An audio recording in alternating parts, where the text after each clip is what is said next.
Good evening, happy Sunday, and welcome to Recultured Minds, where we address issues of the culture and we are dedicated to renewing your minds. Today, we got a special topic today. We're talking about the elections, our 2020 election special. I hope everybody's going to enjoy the commentary that we have for you today. So let's introduce our host. We have Sade. Hey. We have Miss Quita. Hey, y'all. And we have Sierra. Evening. We also have our wonderful host Liz joining us. Boom, right on time. Hey, everybody. And also today we have a special guest, Dr. Kenyon Goodson. So Dr. Goodson is a native of West End, Tuscaloosa. She graduated from the Tuscaloosa City School System and attended Stillman College, receiving a BS in chemistry, an MS in environmental management from Sanford University, and a PhD in civil engineering from the University of Alabama. Dr. Goodson describes herself as an environmental justice and public health researcher, STEM educator, and political organizer. She is a proud member of Delta Sigma Theta Sorority Incorporated. She also serves on the Tuscaloosa County Executive Committee of the Tuscaloosa County Democratic Party, as well as several environmental boards, including Black Warrior Riverkeeper, Conservation Alabama, and Cahaba River Society.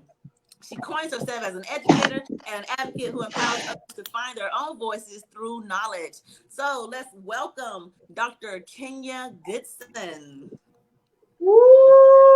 Hey, ladies. How Hey. you doing? Great to be here. Thank you for inviting me.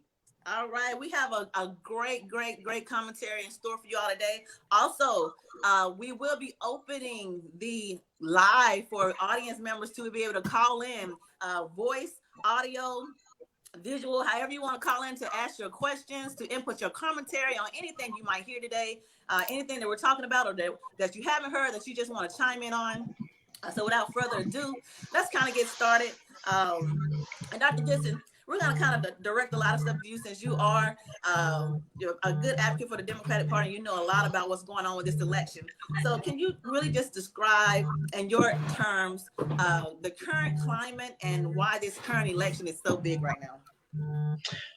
Well, I think that the current climate, there's a lot of division that is going on in the political climate, and it's due to very polarizing views. So you have the Republican Party, which is highly ideologic, very right wing, very anti-black. They're really fighting Black Lives Matter and people that are talking about justice for our communities. And then you have the Democratic side, and they have their own campaign where they're really pushing for civil rights. They're really pushing for very liberal and progressive issues, and there's not really a lot of things that are in the middle. Mm-hmm. You're either really at this point on the left or the right. Mm-hmm. And I think in a democracy, you need to have some kind of commonality. But with this, in my opinion, this administration is very hard to do that. It's a very different type of conservative movement that's happening. Mm-hmm. Oh, and you asked me why this election is important. Right. This president is different than any president that we've seen. He doesn't seem to really know the Constitution, and he doesn't really seem to abide by laws. And I feel like that is a very dangerous foundation for our country. And he's seemingly saying that he's for the community, he's for Black people, but his policy says otherwise. The things that he's actually put into practice have said otherwise. Mm-hmm. And this election is going to be important because it's really going to shape whether we go back 100 years when it comes to our civil rights. Mm-hmm. And so as a community, I hope that you are researching. I hope that you're asking questions and knowing the issues that are going on. Okay. Now, I know a lot of conservatives tend to argue that the media plays a huge role in, the perception that people have of Donald Trump and the perception, I guess, that liberal media, plays in hyping the election. Do you think that has any bearing? I think both sides are really hyping things up. Mm-hmm. Let's be clear. Right. Both sides are really hyping things up to get people sensationalized, get people in their emotions so that they can get ratings. But if you look at the policy, if you look at the things that they're doing, if you see an article and it's about a policy, or if it's something that actually has happened in the White House or something that's happened in Congress, I mean, just do your research because people are spinning things, and it's both sides. So the liberal media is pushing it, but then also Fox News. We all know about Fox News, what they do. So it's both sides. Right. So what do you say to people when they come at you with, Biden is racist? Look at his track record. Trump has done more for Black people, but Biden has not. What do you say to that? What's your argument against that? Well, they say what they're saying about Biden because when he was a senator in office, He did a lot of legislation around the crime bill. And it did have a negative impact on our community. But if people really look at what was happening back then, you had, the crack epidemic, right? The crack epidemic, excuse me. And I think black legislators and white legislators wanted to come up with something that they thought that the black community wanted, but it ended up being it kind of was more extensive than what it should have been. It really put black people in a bad way when it came to like 3 strikes laws and drug laws, where people were going to jail for long periods of time for like drug charges. And so that was a mistake. Congress people make mistakes. They try to do the right thing. They don't always get it right. But I mean, that was 30 years ago, 25 years ago. Look what's happening right now. Are we looking at what's happening or what has happened in the past 4 years of this administration? And people have the opportunity. He's acknowledged that, those weren't good practices. And I would say to them that look at what's happening now instead of looking at what happened 30 years ago. If you have to go 30 years ago to say that this person is not really for our community, people can change in 20 years. People can change in 15 years. Look at what's happening right now. So that's what I would say. Okay. I'd love to get you ladies' thoughts on that, actually. Like, what do you think about Biden? Do you think he is and I think we need to be honest about how we feel. Yes. Okay. So I know that I'm the guest here, but we was like having a conversation, right? Oh yeah, most definitely. Conversation. Yeah, y'all not here just to listen to me. Right. We're here to cheer in the ambiance, right? Right. So what are your thoughts?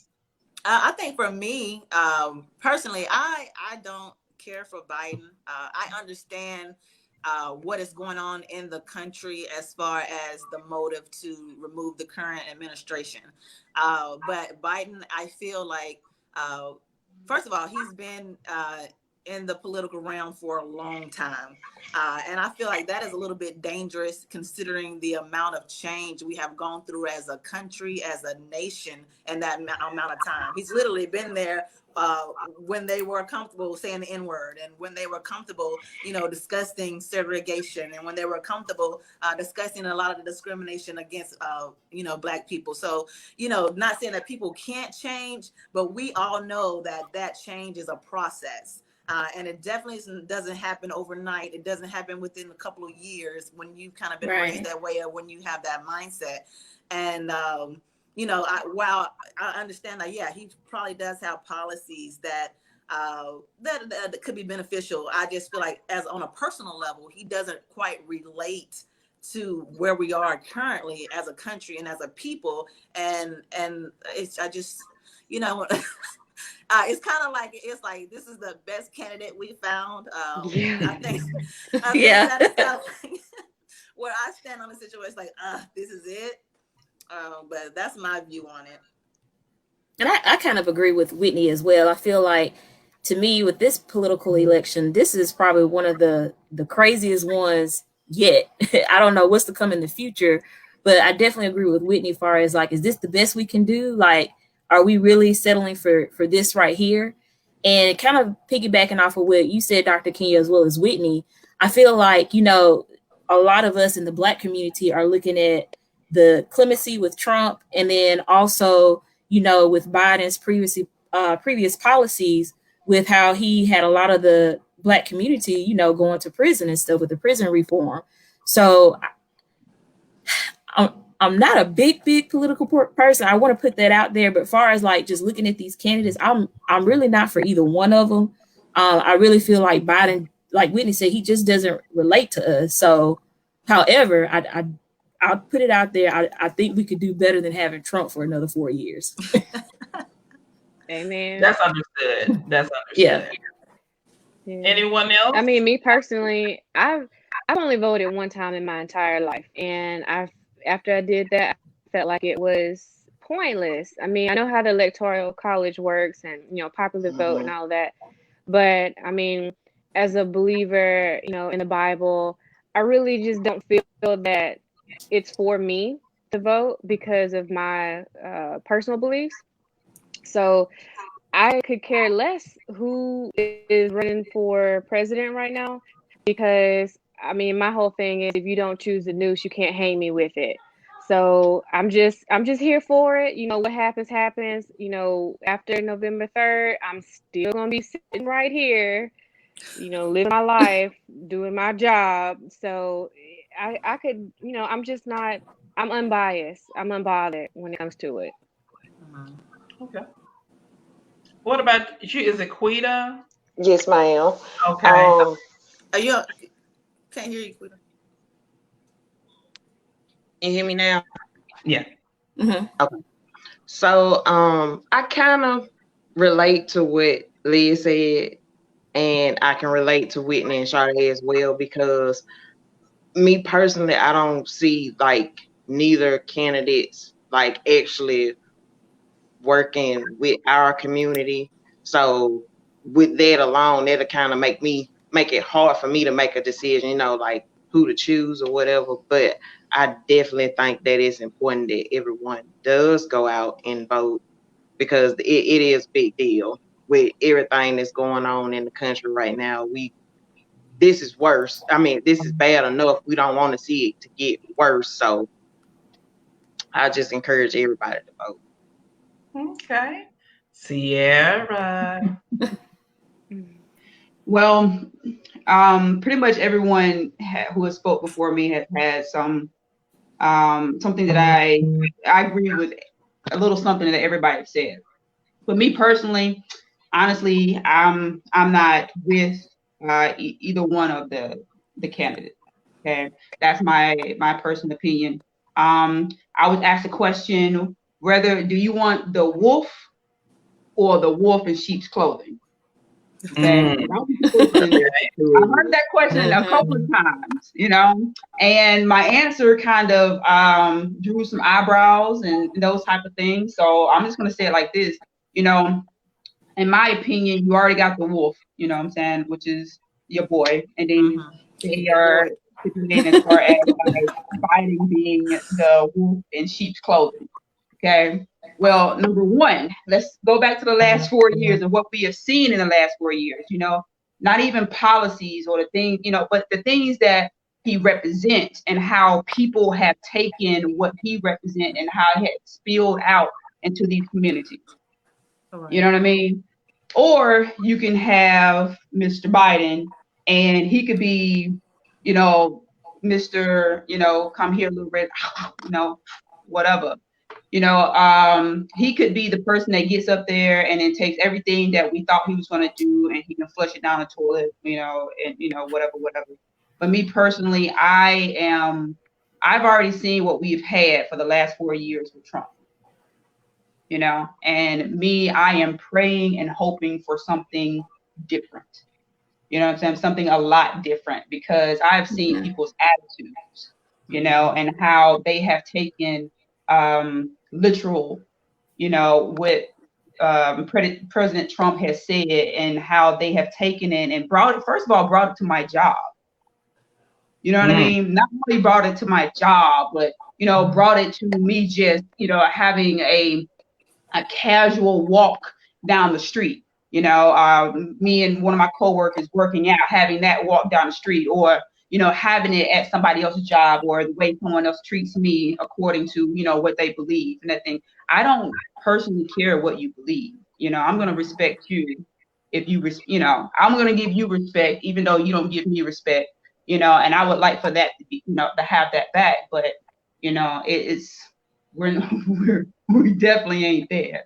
We're not there. We haven't had, you know what, let's just move on, because I don't want to rant. It's a lot of things that I want to say and how I want to say it, but this is a podcast, and me, I'm a person, I'm ready to curse, just get my point across. I'm trying to get it together, but hey, I'm ready to change. You I'm kind ready of for it. alluded to something that I was going to say.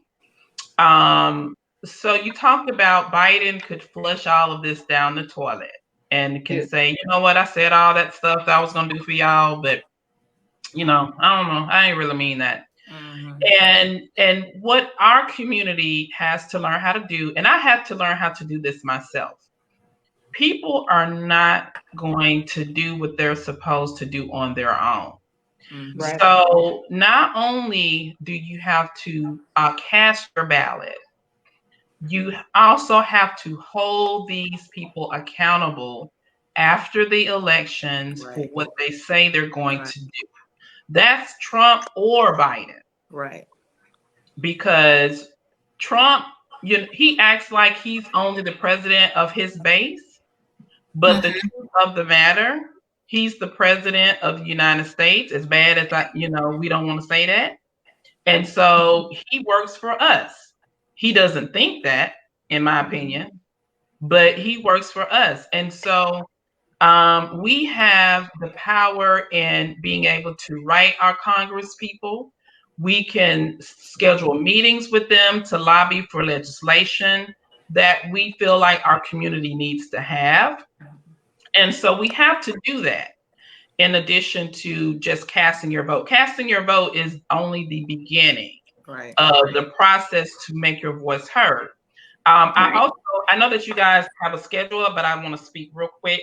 Oh, you're fine. So at this point, it does matter who's in office. It does matter if you vote, because even on the local level, things that you do each and every day, the life that you live every day, the decision is made by a elected official.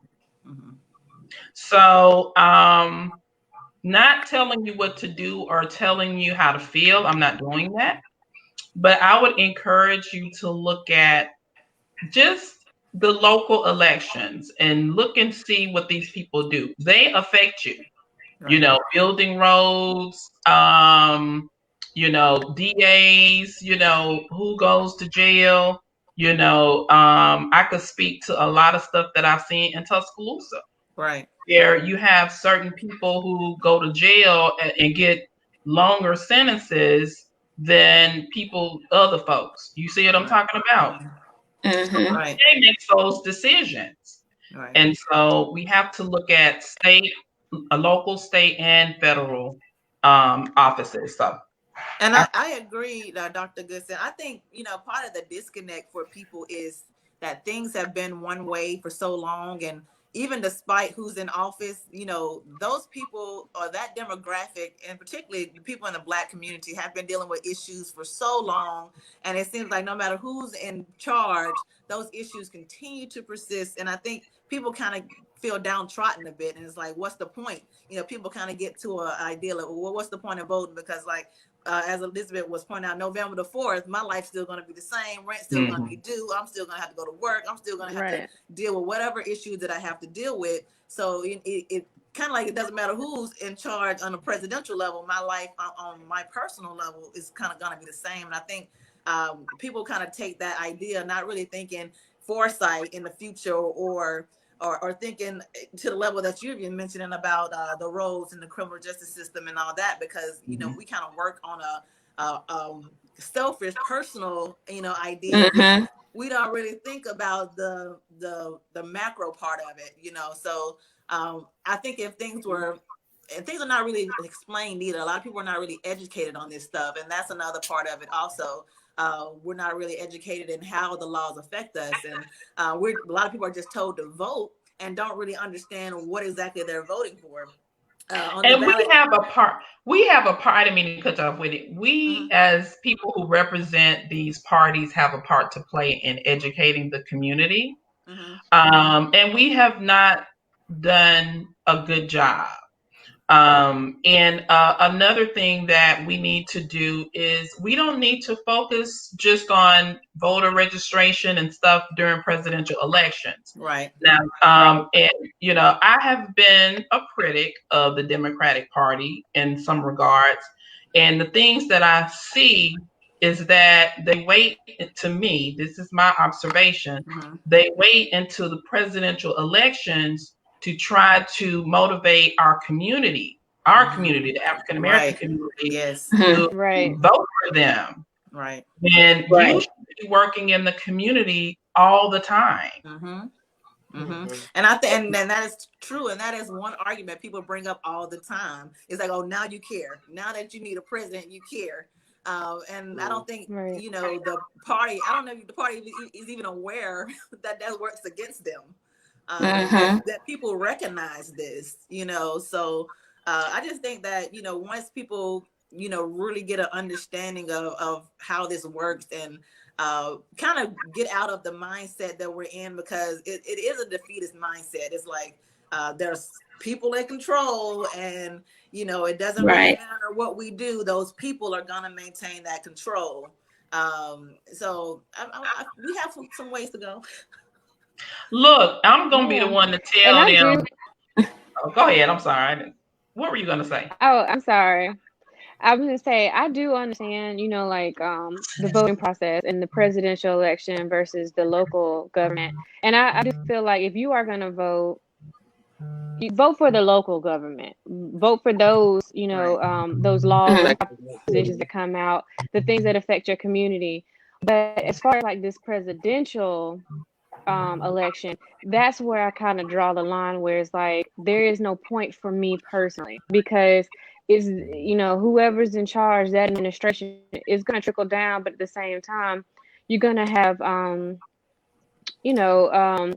party disputes or whatever. Democrats going to be against Republicans, the House is going to be majority Democrat, it just seems like nothing really gets done. You might have like one law that's new, one thing that's good for the community, or you think that's good for the community, but the symptoms outweigh the cure of what happens, like what you was talking about, when they had the crack epidemic. So that kind of hindered us. Like, you're trying to crack down on crime, but you're really targeting a particular community because we're portrayed in a certain way, and that's perpetuated. So for me, the presidential election, I almost feel like it's silly for me personally to vote for a person, because that doesn't, like Whitney said, I might be thinking on a selfish level. That doesn't affect me. What affects me is local government, the laws and ordinances in my community where I live, my zip code. Right. I have a question for all of y'all, and also for Dr. Goodson. When it gets closer to election time, and especially when our presidential candidates are doing their campaigning, do you think sometimes, even with the local, not local, but the national news level, do you think that a lot of times people don't understand the local laws and governments and policies that are coming out because the presidential election overshadows those things, and we put more focus and attention on the presidential election rather than that? And if yes or no, how can we fix it? Because it seems like that's what, like, kind of like what we're saying. I could be wrong, but it seems like when we get closer and closer to the presidential election, we put so much focus on, are we going to put Biden in office? Are we going to put Trump in office? Right. But we never truly educate people on our local government, and policies and stuff, like you said, with the roles and criminal and all that stuff. I honestly think the closer that it gets to the election, the more emotional that the more emotional engagement, I guess, begins to happen. So there's like a backup of policy, and there's more of a let's kind of trigger people on the emotional level or the personal level. Let's get people where they can relate to. And I think that the news plays a big part in that. I mean, I guess you can't really blame them. They got to sway the people how they sway the people, I guess. But I do think that, it's a lot of emotion that goes into the propaganda when it gets closer to the election. You don't hear about policies really. We're a couple of days away from the election, and the climate in the country is so high. I know my friend in New York was telling me that they're boarding up the the windows and the doors on the stores preparing for the election. Wow. I mean, it's Yes. that type of stuff, that's kind of, instigating the emotional outcome of how what they expect people to be like. Walmart stopped selling guns in the stores, and so it's just like they're kind of setting a stage for how they expect things to be. And I mean, yeah, I'm not a big fan of that, but I do think that we don't hear about policies the closer you get to an election. They just kind of hear or say what they feel people are going to react to. I'll say something. So that the president has to work with Congress in order to get bills passed, right? So what is happening right now is what we call a filibuster. And so there are several bills that have been proposed so we've had the House. We have the House of Representatives, which is lead Democrat, and then you have the Senate that is majority Republican. So you have all these bills that have come from the House, and they have not been passed. And one of the major ones was the anti-lynching bill that they are trying to get passed. All of these bills are literally sitting in the Senate, not being passed. So those positions are very important. So not only is the presidential election important, but the Congress, the people who are your members of Congress, right? It's very important to look at their records and see what they stand for and to vote for them. And I do think it has been lost, but there are several Senate elections right now that are very important. So you got Lindsey Graham in South Carolina. He has potential to lose his seat. You have Doug Jones here in Alabama. We don't know what's going to happen with Doug Jones. So we have all of these seats. And so, you have to look at those down ballots. And I don't think we do a really good job of that. And then off-season elections, right? So you're going to have legislative elections during 2022. Right. That's not sexy, okay? Because that's not the presidential election. So, we just really got to educate our community and excite them. I don't see anything wrong with getting people excited about being registered to vote, being excited about being able to make their voice heard, and then not let it just be a presidential cycle. So that's my comment. And kind of piggybacking off what you said too, Dr. Goodson, for those who are getting ready to vote or haven't voted, I would encourage them. One big thing they say a lot of times is a lot of people don't know things because they don't read. And even for those who are getting ready to vote, I think that like we were saying, the main thing is they're like either Republican or Democrat, and they circle, and then they done.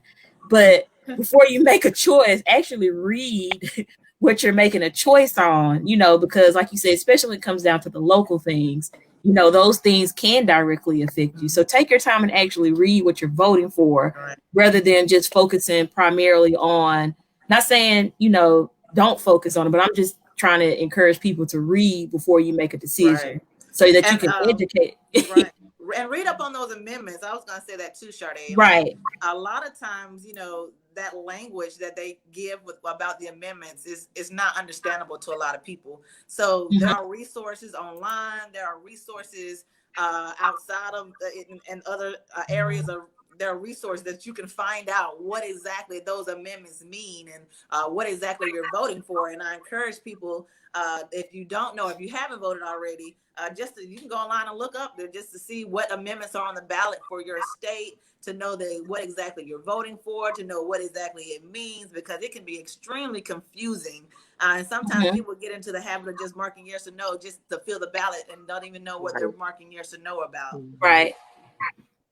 And we have it on our page. If you go to the Tuscaloosa County Democratic Party, we have the amendments on there and what they mean. So please, and you don't have to go to just to ours. Whatever resource you have. Right. to learn about those amendments, because one of them is about that stand your ground in the church. Right. Yes. Like, can you bring your guns into the Yes. church? So yeah, you need to read those things, because listen, you don't want that. You're right.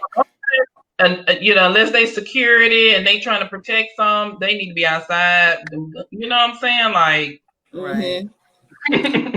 And just a reminder for our audience, if you have a question or if you have a comment and you would like to call in, whether it's audio or visual, just let us know. We'll drop the link in the comments so you can join us, or you can ask your question or make your comments. And right now we're gonna get into some issues. So we're talking about policies, and we're talking about the issues, because this main presidential election is primarily really about the issues and what's going on for the next 4 years and beyond. So the most popular stuff that we're talking about, the main one that's been on everybody's news is the coronavirus, COVID. I know if we could just be over tomorrow, I'll be so happy. So let's talk about COVID, y'all. How have y'all experienced with COVID under the Trump administration, and what do y'all see the future of it? Let's say if we would have changed a president, what do you think the future looks like for us? Not everybody at one time. Well, I was gonna say, when it comes down to COVID, I think it's gonna be kind of like with anything. Okay, let's say that Trump becomes president. I'm just giving scenarios. Remains president. Remains president. You already know how he feels about COVID right now. I mean, he literally has said that he literally downplayed it. Is he going to be able to fix it? Yes or no? Or if Biden gets in office, a lot of times people think that once a president becomes president, they can just automatically snap their fingers and fix everything. Not only is he trying to implement the policies that he wants, but then he also has to fix some of the things that affects the American people that Trump has done.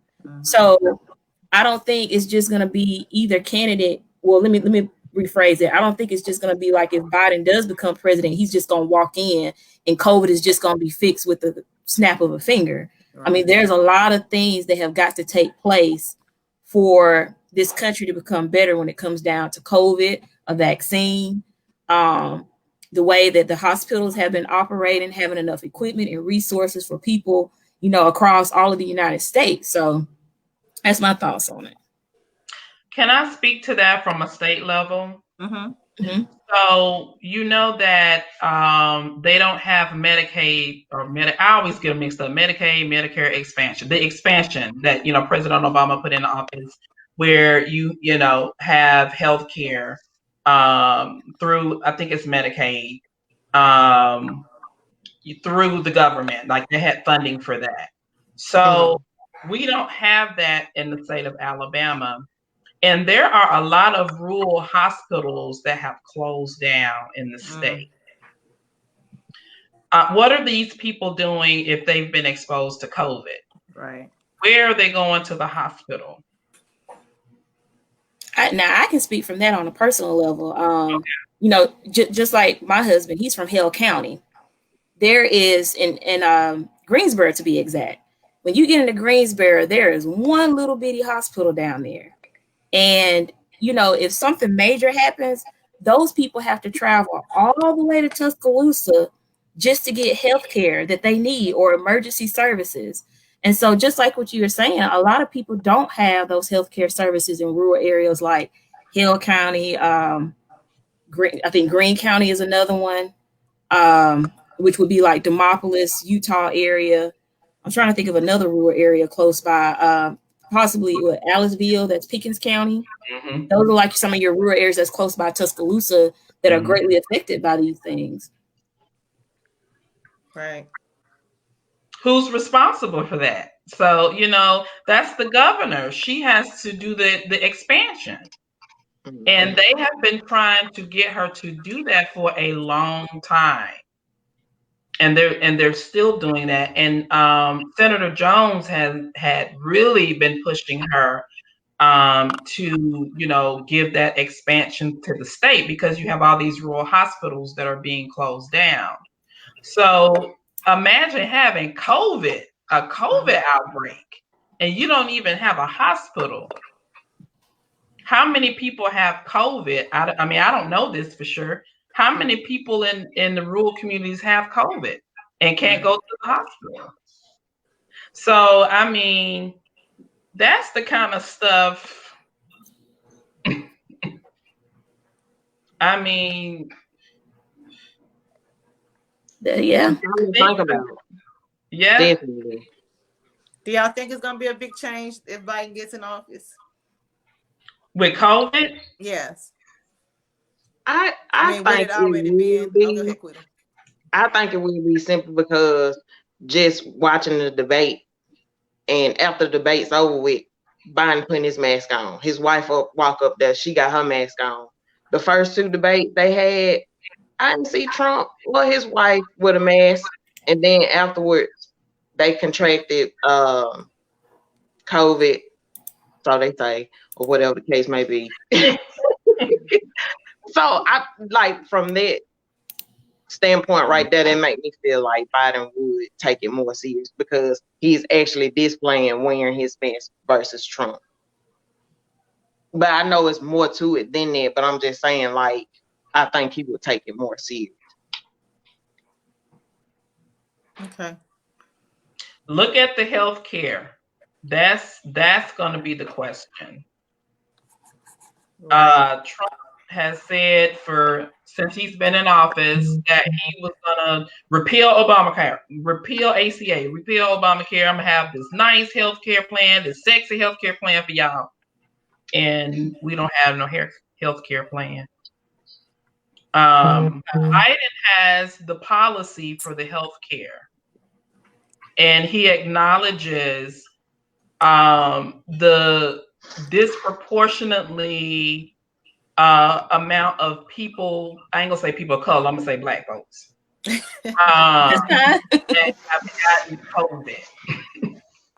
So I say to you, look at the policy. That's any president, that's any elected official. Look at the policies they support, look at the policies they don't support. So you have to do the research. Don't look at the news media to get your information because they gonna spin it. Yeah. They gonna spin both sides. Right. So what's another issue, Whitney?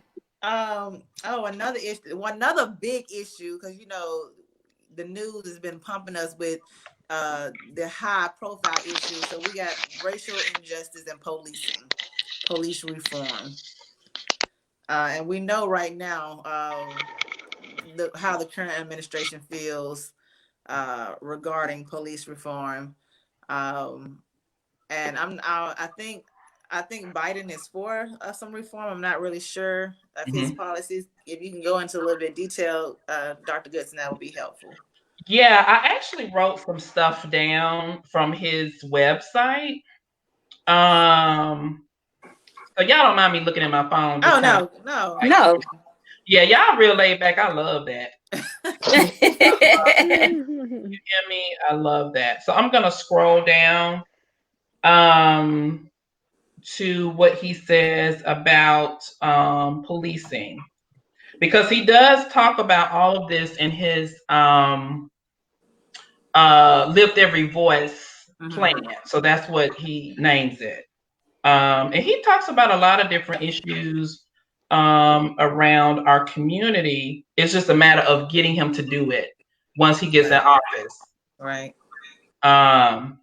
So Biden talks about, and I was mentioning to you that you have to look at policy that's already that you're already looking at being passed. So Congressman Bobby Scott, and this is on Biden's website, Congressman Bobby Scott has a bill that's called the Safe Justice Act. And it's a bill to reform our criminal justice system. So it looks at front-end sentencing reform to back-end relief policies. I don't know what that means, but overall, policy change when it comes to criminal justice. So there's a bill in office. It's a bill actually that they're looking at trying to pass. And then he talks about the U.S. Justice Department looking at systematic misconduct in police departments. Trump does not talk about that in his plan.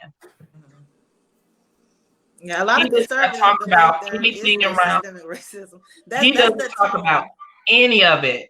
He talks about helping Black people, but he doesn't talk about any systemic racism in any of the policies that he talks about. There is So those none, are just some according to examples. conservative views. There is no systemic racism. Yes, that's right. It doesn't exist.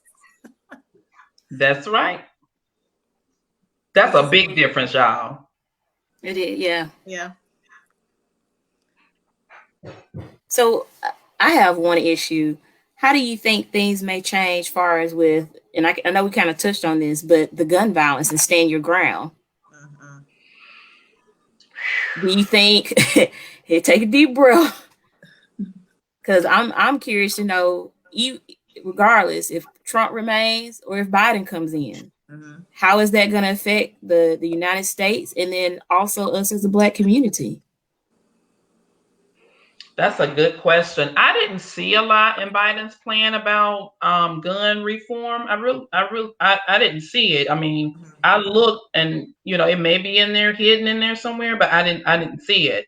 So I think Democrats and independents or whoever need to do a better job talking about gun reform.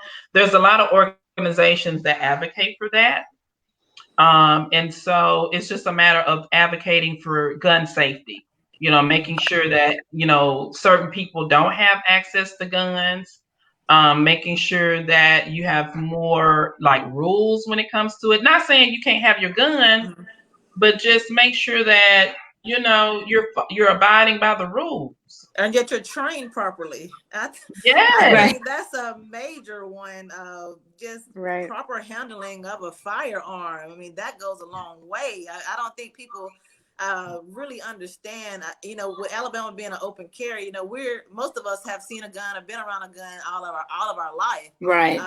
And I've been around people who are reckless. I mean, just completely reckless with how they handle a firearm, simply because they wasn't taught, how to properly handle one, how to properly, carry one. So I think that if people are educated prior to or are required to be educated, it will definitely help a lot.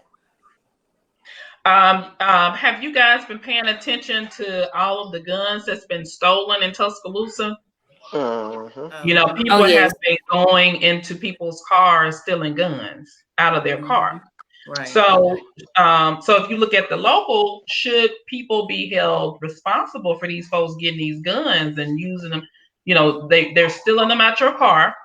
In the Tuscaloosa County Police Department, they had a commercial that was talking about people stealing guns out of folks' cars and going around shooting people with these stolen guns.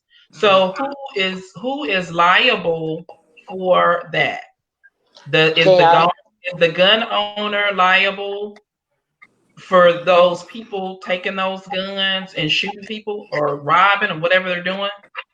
Can y'all hear me? I mean, hold on. That's a difficult one. It is. Hold on, Whitney. Quita was saying something too. I was saying, can you hear me? Yeah, we can. Oh, okay, because I know she said she couldn't hear me a while ago. So, anyway. Go ahead, Quita. So, in this particular situation, I think if the gun is stolen, the owner should immediately call the police and report it stolen. Technically, that's the only way it won't be on the owner unless they have a witness or alibi that can verify that, hey, I was this place at this time, blah, blah, blah, blah, blah, blah, blah. But I mean, in a situation like that, if you're in a car or in a vehicle that you don't drive often, and let's say you ain't driving in a month or months or a year or so, and somebody broke into it and you then in that type of situation, I don't think it's fair that it does fall on the owner, but the way the laws are set up, it could possibly go that way. So right. And there's been a car after a year though. Say that again, Sierra. Why is the gun in your car after a year? just giving you a scenario. I'm just You weren't listening. I was listening. I was listening. Some people have multiple guns. Some people have guns in every vehicle. That is true. You know, saying. me personally, I was always the one, you know, I don't need a gun. You know, I got these hands, I got these feet, you know, martial arts, baby, you know, it's time. I don't need a gun. Then my father told me, he said, I would feel more comfortable if you did have a firearm. So I went and I purchased a firearm, just a little small, little something. And I always kept it in the house. Well, I kept it in my car for a while. You know, never used it, never pulled it out. It always just stayed there in that one particular spot. I cleaned out my car one day. I put it in the house, and I forgot I even had that doggone gun. Yeah. And it stayed in. I promise you, I forgot I even had it. It stayed in the house for a long time, and then we went out of town a few weeks ago, and I put it back into my car. And it just, you know, it was sitting there for a minute, and then I took it out because I was saying to myself, you know, what if my car gets broken into and someone steals this gun, and you know what happens if they shoot someone with my gun, or what happens, you know, if they sell my gun to this person, or that happens to this, that happens to that, and that happens to that, you know. So that was the reason I took my gun out of my car, you know, because I never used it, never had any thoughts of using it, never had to pull it out on anybody, never consciously put myself in a situation where I was thinking like maybe, you know, I needed my gun. Right. You know, so that's why, in that particular reason, that's why I don't keep my gun in my car. You know, I just, you know, I'm not going to sit here and say, oh, well, you know, every situation, you know, I know every situation I'm going to go through every moment of the day. I do not, you know, but I do try to think about, making better choices about where I'm going, who I'm hanging with, or what I'm, you know, trying to do, and those types of things, to where I would put myself in a situation to where I would have to defend myself with anything, whether it's a gun or knife, you know, or anything. Right. So, and I think it does. I think I don't know if it's more of gun control, because, I stayed in DC, guns are illegal. Chicago, guns are illegal. And yet in these cities, we still see massive amount of gun violence. And I saw more guns in the DC area where you can't even have a gun than I have, here where a gun is open carry. So I feel like we're speaking about gun controls, particularly in the Black community, there's some other issues we got to break down that are very cultural with us. We got to break down that cultural stuff, to really kind of decipher the violence issue. And I'm not going to call it gun violence. I'm just going to call it violence, because, if you're going to do it with a gun, you're going to do it with a knife, you're going to do it with a stick, you're going to do it with your fist. You know what I'm saying? So I just feel like those issues are very particular. And then there's so many things that trickle into that. Poverty, education. I mean, there's so many things on that tab that go into why our communities are in the state that they're in, and that's a whole nother topic for discussion. That's another lesson. Yeah, right. That's a whole other podcast. Right. But I do think that gun control has been one of those things that the Republican Party has been really pushing, as far as Biden's going to take away your gun rights. I honestly don't feel like. I mean, it's going to be very hard to take away guns in America. I mean, America lives and dies by the gun. And I mean, we'll probably go to another civil war if somebody said they're going to take away the gun. So I don't really see that happening. Right. And the Democrats aren't trying to take away guns. Right. Like, that's propaganda. Right. That's propaganda. Democrats aren't trying to take away nobody's guns. We just saying have like some legislation around it. Right. So, but I do think, to Whitney's point, we need to understand where these illegal guns are coming from. Now, that might be something that, like, where are you getting these guns from? Right. Where are people getting these illegal weapons from? And I don't think all of them are getting them from stolen vehicles. Somebody's selling guns to them. Right. Black market. Right. See? They definitely not all from stolen vehicles. Yeah. Okay, another hot topic. It's a few hot topics, because you generally have your, the regular topics always come into play. around the time of the election, but abortion rights have been back on the ballot heavy. Especially with we got the new Supreme Court judge and House, and Alabama has passed. There, and a lot of some other southern states have passed their state laws regarding bans on abortion. So I think for conservatives or the current administration, it's a no. It's a complete no all around the board. And I think with the Democrats, they do want to make some. They want to make some exceptions, and a lot of people are kind of teetering the fence about that, and about women's rights, and what a woman body has the rights over her body, and and all that, from birth control to abortion and all that. So, what do y'all feel about those rights and a woman's body and her rights? Woman's choice, period. Oh, that's me. Like, who you gonna tell? Are you gonna tell me I gotta have a baby if I don't want to have one? But I'm curious as far as the conservative community.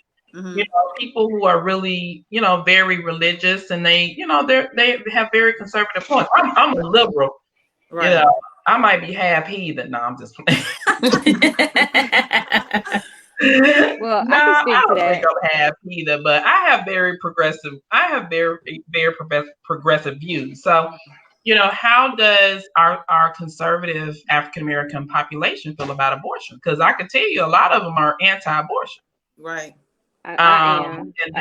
I'm proud to be anti-abortion, but the thing is, I've had a past, so I can't really.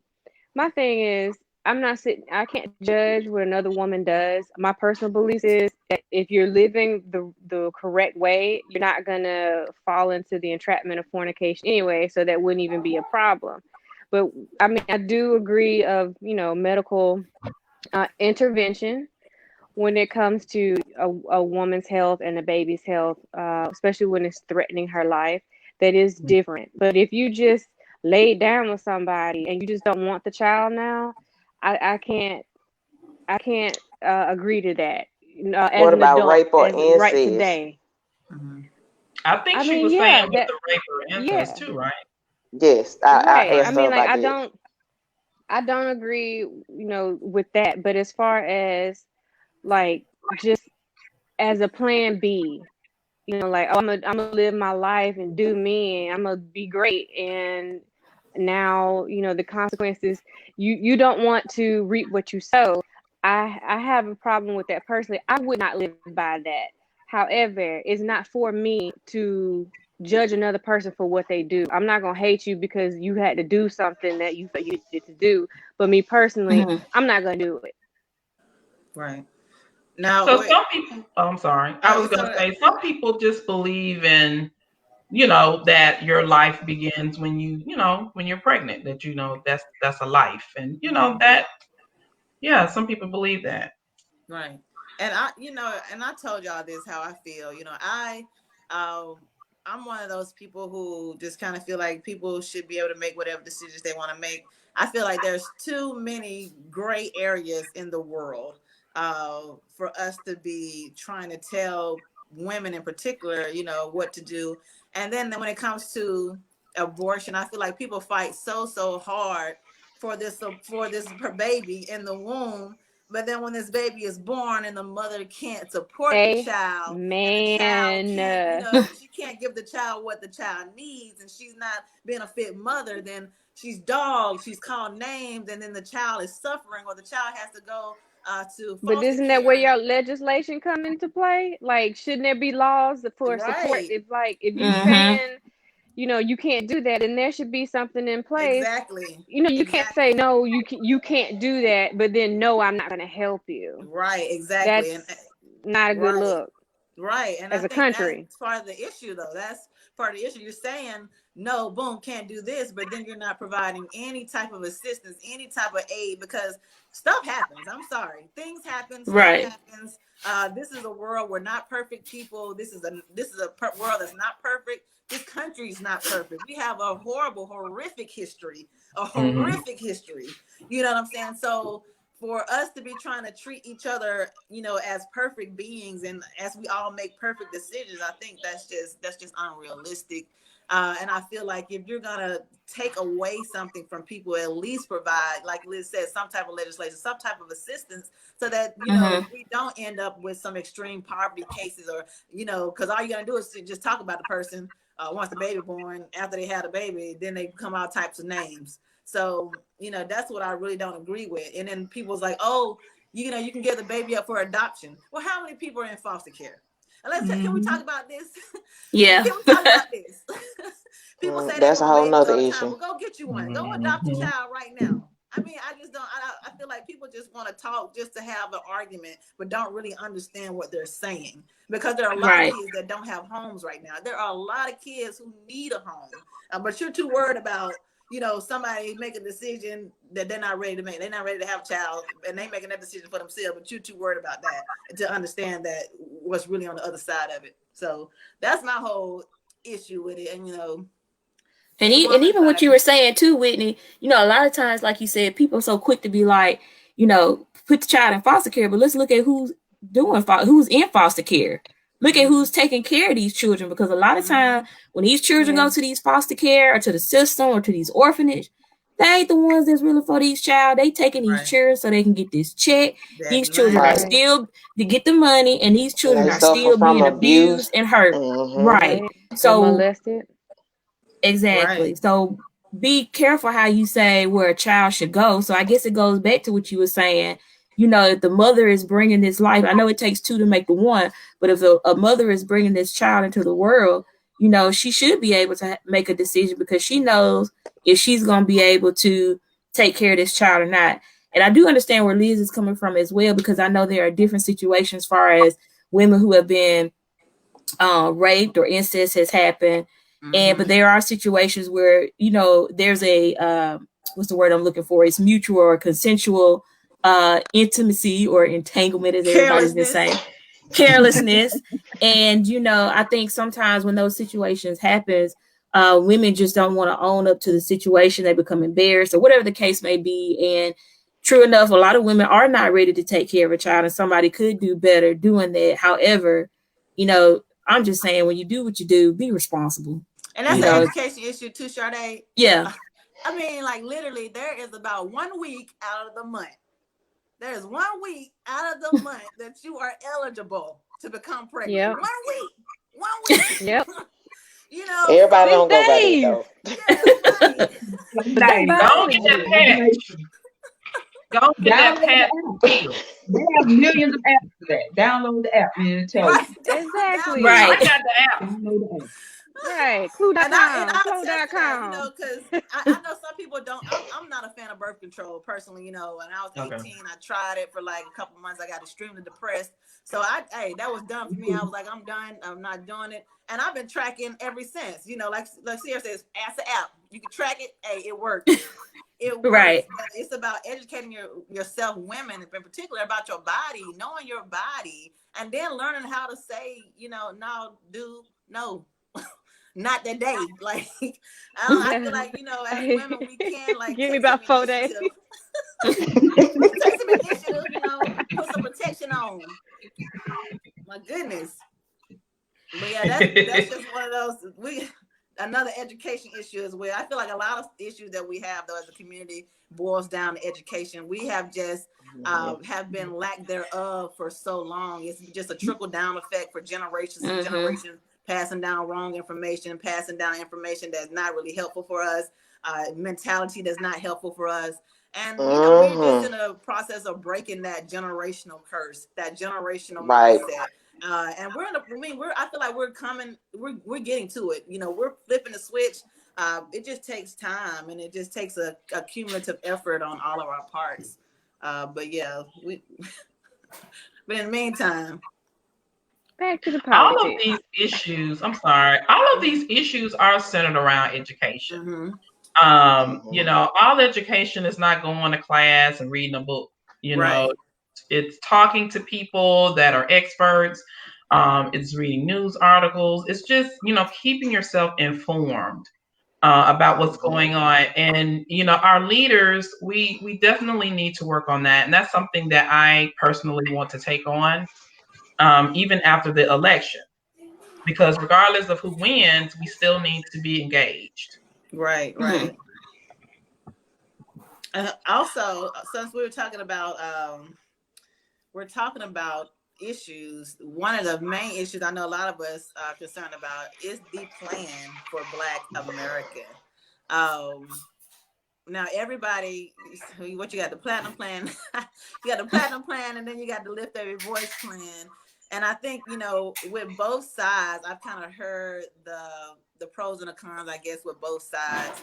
And I know for me in particular, I'm just concerned about whether these issues are going to be followed through, and how they address, Black people exclusively or particularly, because I know that a lot of times the terminology is people of color, minorities, and within that, that's a whole nother group. That's that's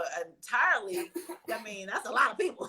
That's not in particular Black Americans, and I think in the past, what I've seen is, immigrants and immigration laws kind of supersede issues I feel like should be Black community issues. So how do y'all feel about both parties' plan for Black America, or what do you foresee as far as what you expect for Black America in the future? Y'all want me to start? Yeah, sure. Okay. Yeah, go ahead. I know we're having a conversation, so I was just checking to make sure. So I did look at both plans. I kind of did an overview of it. And Biden, so Trump's plan was like 2 pages. So he didn't go into a lot of detail about how he was going to, give us $500 billion.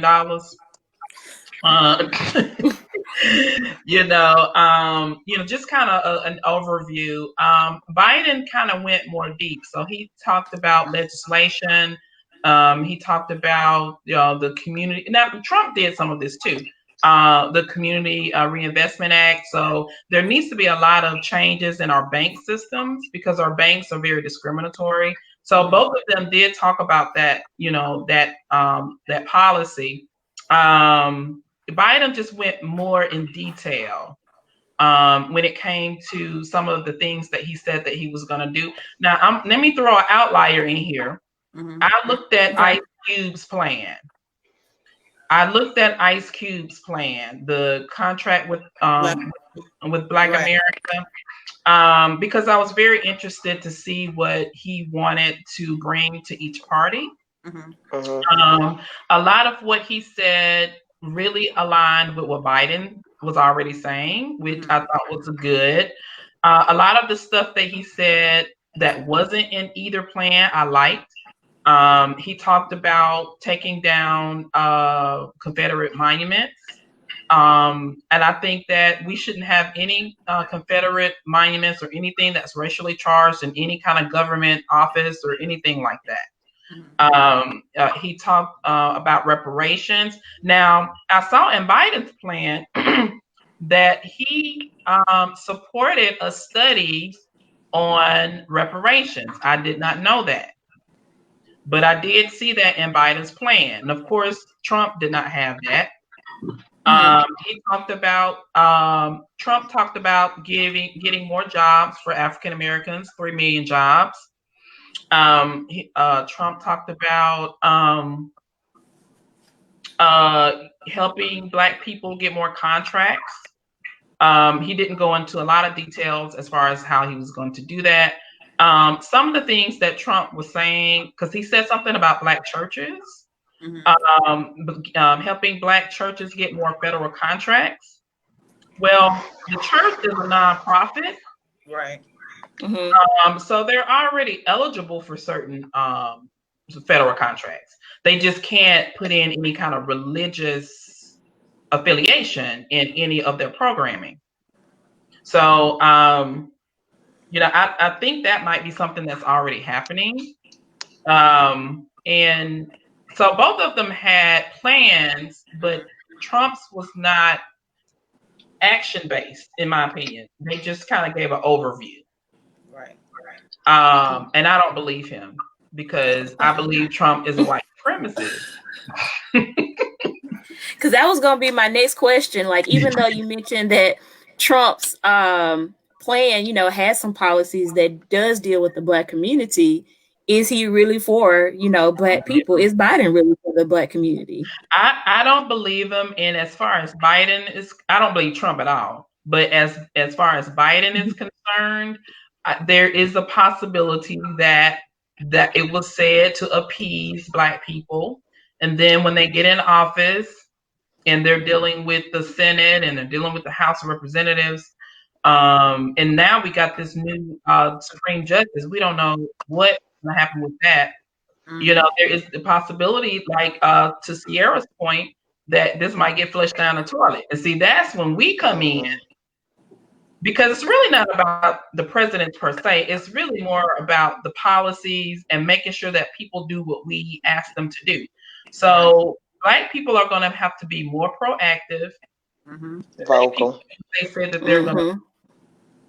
And we need to work with these major organizations. The NAACP, and we now have Black Voters Matter. We need to find, and I think we need to do things on a nonpartisan basis sometimes. Right. Yes. Policy, we need to be together. Right. Even those of us who may be more conservative. Right. I'm a policy person. I'm not a person big on party. I lived in DC for a while too, Whitney. And I actually lived in Maryland as well. Right. And when I was in Maryland, I registered as an independent because I was a policy person. I wasn't married to a party. Right. I'm just a Democrat because I feel like I'm in the South, I'm in Alabama, and they have more of the policy. Right. Than the Republican Party. Right. But I think a lot of our initiatives need to be nonpartisan around things that affect our community. And we can do that. Yes, we don't have to say Democrat. Right. Right. I think the two-party system is really kind of played these days, especially for Black people, because, our issues are they're just extensive, and we need to kind of get past this Republican Democrat conversation. And personally, I read both the plans also, and then from what I gathered though, like I only gathered that like Biden's Lift That Voice was very detailed. It had a lot of stuff in it, but when I read it, it almost felt like the plan wasn't written for Black Americas, but it just showed where Black America can benefit from the policies that will be implemented. So he basically, it was kind of, I read it kind of like a research paper. It talked about the issues in the Black community, and then it discussed the policy that's going to be implemented to help those particular issues. But I don't think, for me, I'm one of those people who are kind of like delved into like ADOS and FD, Fundamental Black Americans, and American Descendants of Slavery. So I feel like for Americans who have kind of been here since slavery, whose family have gone through those issues with Jim Crow, with redlining, with civil rights, those issues and those things that the family has gone, those are particular. Those things have really set those Americans back. Black Americans have been set back, have been limited in the amount of access they have to resources, to wealth, to economic stimulation in the community. I feel like as a president and understanding where this country is, like you have to address this. Like you can't just say, well, the laws have changed, so now you can just, go be free. It doesn't work like that. There are things that have happened, since slavery. And I don't even like to go back as far as slavery, because I feel like that you don't even have to go back that far. We can go back one generation to my parents' generation. We can go back one generation, and there are things that have happened that has limited that access, that has limited the ability for our generation to even obtain wealth. Like for a lot of us are just starting this whole generational wealth for our children. We're just starting to learn the whole aspect of credit, buying houses, getting land and property, where other communities have known about this for a long time and have been engaged in this. And I feel like, you at some point, where do you even the playing field so that people aren't constantly digging out of a hole that they're never going to get out of? And I just feel like as a leader of our country, you have to acknowledge that. And I feel like everybody's kind of jumping around. They don't really want to talk about that. It's kind of like that thing that we don't have to talk about because it only affects a small portion of our community. Right. But no, it's something we need to discuss. And I almost feel like right now with our country, there is a huge push for immigration. Right now, immigrants are bringing a lot to our economy. Right now, they're willing to bring somebody from another country, give them a job because they're going to put more into the economy than, say, some Black person in a poverty situation that may not have the opportunities or the resources to advance. They're willing to provide, that schooling, the funding for somebody from another country before they are for somebody who was born here that just may not have the resources, opportunities. And those are some of the things that really, I know that just kind of touched base with me when I think about these candidates. Yeah, I felt it in my soul. Addressing my people. Nobody's talking about my people. Because that was going to be another one of my questions as far as a hot topic, as far as with both candidates' policy was immigration and foreign policy. Because, when Trump first came in office, he was strictly all about everything needs to be made in America. Like, we're not going to have any connections, any tie. Yeah, build a wall. He was going to impose all these tariffs and new taxes and stuff to affect, our foreign immigrants and stuff when it came to making deals. But for somebody, and even friends that I have that have businesses that depend on a lot of their supplies and stuff from overseas, if you take that away, that's going to drastically affect a lot of our local businesses that have partnerships and stuff. So how do you guys feel about that? Because that affects me in so many ways, because I personally work with international students with my current job. And I mean, just to hear their stories and, how, even though they're not from this country, but just to know how our president's current policies are affecting them and how they interact with the United States, that is a huge deal. Those tariffs that he passed, they really negatively impacted the farmers in this community. So I didn't see a lot about foreign policy, but I only read for Biden. I didn't see if he had a foreign policy. I'm sure he has one since he's been vice president. That's important. But the important thing to remember is that we are in a global society. So we're going to have to interact with people outside of the United States. And Trump has alienated a lot of our foreign allies. They don't even really want to deal with us. And that's going to come back and hurt us, I think. So that's kind of my point. I need to kind of read up on what Trump does say. I know that in that Black plan, he said that Platinum plan, he said that he was going to curb immigration so that American can get jobs. I'm kind of paraphrasing what he said. So he was really trying to say, well, immigrants are taking away y'all jobs. That's what he was saying. But is that really true? Are the immigrants taking our jobs? So, I mean, I'm not picking strawberries. I don't think we're doing that.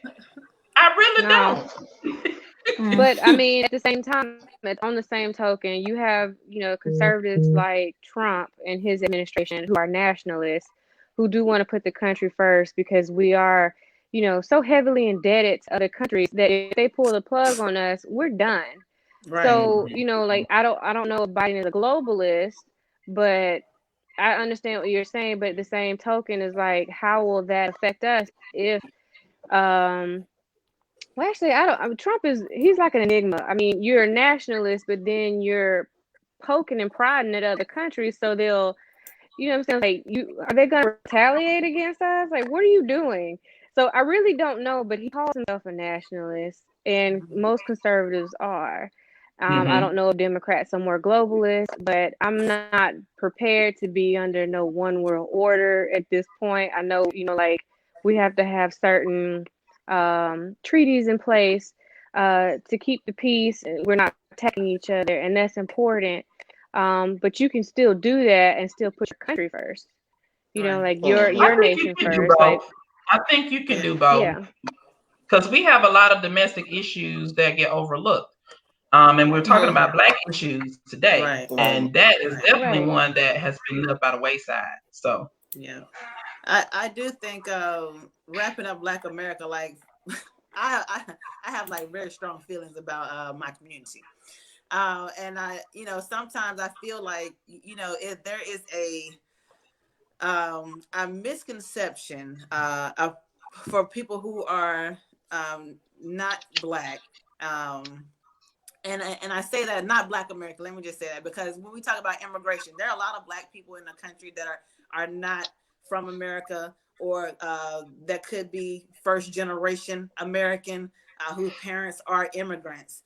And a lot of times, those people reach some type of success, and then it kind of weighs on people. Have this idea, well, why are the foreign Black people doing more than the Black people that are here? How come they're more successful? And then it sheds a light on the situation, like, well, the Black people that are here are just not trying, or they're just not as motivated, and they just don't have, just some type of negative stereotype that's associated with it. And even so much when we look in the political realm, Obama, he was considered our first Black president, even though his father was an immigrant. And even Kamala Harris, I was going to say that. Yeah, first generation American. So it kind of gives a stigma, like, well, these Black people, they did it. They were successful. How come you aren't successful? But their paths were completely different than a Black person whose family is from America, who had to dig their way out of this hole. And, I think until people have a distinct understanding of the people that you're dealing with, because a lot of people just see a person of color, a brown skin, oh, they Black. Not even regarding their history. Like, Black people are not a monolith, like they say. There are Black people in this country from several different backgrounds with several different type of history. And, to people who are not familiar with that, it's just everybody's Black and they did it, you can do it too. Not even understanding the paths that people have taken, or the resources that people have were afforded. And that kind of weighs on me a lot when I think about the Black community, because I feel like we kind of get warped into like one group. It's just all Black people, and that's not the case. It's not just all Black people. There are Black people from several demographics, several levels of history, several countries. And we just have to do better at acknowledging just the different groups, the different demographics of Black people in this country. And lay aside that stereotype that Black people are lazy, African descendants of slaves, because that's not true. I mean, we built this country. So, people who say, listen, can I get a reparation? Can I get a reparation? Right. So, we're not lazy people. We just have been oppressed for so long. And then, we need to really know who we are, and know that we have power, and we have something great inside of us, and we don't have to settle. So, All right. I think we have had a very insightful conversation about the upcoming election and issues. And, if for those people who, go ahead, Sierra. I'm sorry. I have a quick question. Go ahead. How do you guys feel about removing the Confederate monuments?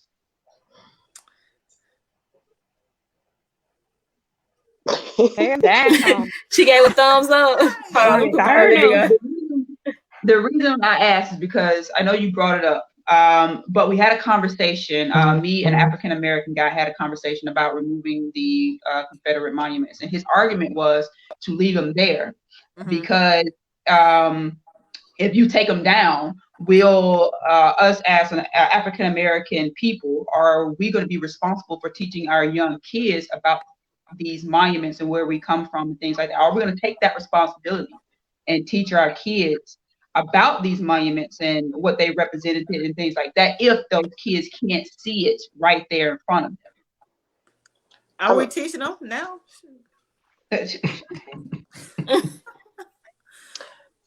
Go ahead, Queen. You saying? Why do my kids need to Can know y'all about hear me? those monuments anyway? Well, I think I they was still finna need say to know something that. completely different. Well, go ahead, Go Queen. Go ahead. ahead. Go ahead. I It don't hold need to be said. I'ma hold that one. I'll say something. I think that our community needs to know about the history of our country. When I was looking at Ice Cube's contract with America, contract with Black America, they were saying, to put those monuments in a museum and then Right. have people to come and look. Yeah. They Right. shouldn't they be want to. representing who we are now. Yeah, this is supposed to be historical. Right. Mm-hmm. I agree with that. My thing is, oh, sorry, You Whitney. good? My thing is like, Black history did not start with the Civil War, and it did not start with slavery. It did not start in 1776. So we've lost our history basically from coming over to this country. And I think it's a bad look on the country to have these Confederate monuments up when they lost the war. So it's all about perspective. Right. I don't need to teach my children that, ooh, look at this monument. These are the Confederate, these are the losers. Right. Like the winner is supposed to get to write history. So Right. who wrote this? The Why are we writing about the losers, the rebels, and the traitors of this country? I'm not proud of that. And why should my children be proud of that? Like, they need to know, yes, that this happened. But as far as them having to be subjected constantly to these monuments, especially in the South, where, systemic racism is still rampant, why would I keep a constant reminder to my children that we are an oppressed nation? Right. I definitely agree. I see your point, though, too, Sierra, or that gentleman's point, that you don't need to forget. Yeah. You don't need to forget about it. Don't forget, because that's why I feel like that's why we're in the situation we're in now, because we've kind of forgotten what has happened in the past. And now it looks like it's repeating itself. Well, actually it is. So, we can't forget the history of this country, the violence that has happened to our community, being lynched, and I mean, all of the things that happened to us, and our people persevered. So it's not just an idea of, oh, this is so terrible, this has happened, and it was, that our people overcame it. They were resilient. They survived. Right. Here having this podcast, girl, don't give me the shower. Okay. So yes. And that's my whole thing. Like, first of all, tell the history correctly so that people can actually understand what was overcame. I don't even think people understand, how Black people have persevered. There's a lot of history that's kind of shut under the rug. It's people that just not learned about Tulsa like last year. How you just learned about Tulsa last year? Or Juneteenth. They want to learn that because old girl that did a video on it. Right. No, The Watchmen, the episode of The Watchmen. The girl that did a little video that was telling about be lucky that Black people want equality and not revenge. That video. That's where all the questions on that. Oh, what is that? Now I gotta go read up on it. Man, but it's just so much history that I feel like it's just under the rug and needs to be dug up, that even as Black people, we don't know. And the fact that we don't know, we really don't understand, what the people before us had to go through or had to overcome. And, I feel like once you learn some of this stuff, there's an automatic level of appreciation. There's an automatic level of understanding that it's almost like, you have a duty, you have a responsibility. Right, you have a responsibility, you know what I'm saying, to push forward, to go beyond just understanding what people before you had to go through. I can't even imagine. No, what? Don't get me started either, because and it's funny too that you said that, because like I was telling you, I had a conversation with my aunt earlier today, and just to hear her side of what she went through, saying like, Sade, you just don't understand, like, me and your father used to go to different places, and not being able to drink from this water fountain. And, even going so far as the water fountain was hot for the colors, and the Caucasian or white people got nice cold water out of their water fountain. Or how she said they had to go to the restrooms, and they had different restrooms, and then they would make the Black people clean their restrooms and stuff. But then, they got all this other, just to hear that the conversation I had with my aunt today, even though I know some history, it opened my eyes up even more. And, that was a post I was actually going to make today. I think as far as our generation, we really need to take the time out to listen to our elders and hear some of these stories. So like Whitney said, we can appreciate what they have done for us, what they went through. And I think we can understand a lot too of why our elders, have the type of attitude that they have, in this day and era. Oh yeah, definitely. And we got anybody else got any last comments before we wrap it up? Everybody good? Well, we had a nice little conversation tonight, ladies. I appreciate you, Dr. Kenya Goodson, for joining us. Thanks for having me. You are great. Thank you, Dr. Kenya. Thanks, y'all. If anybody have any questions, comments after the show, feel free to send us a message, post in the comments. If you have anything that you would like to add, the conversation will continue. Election day is Tuesday. If you haven't already, I know a lot of people have already voted absentee or early voting.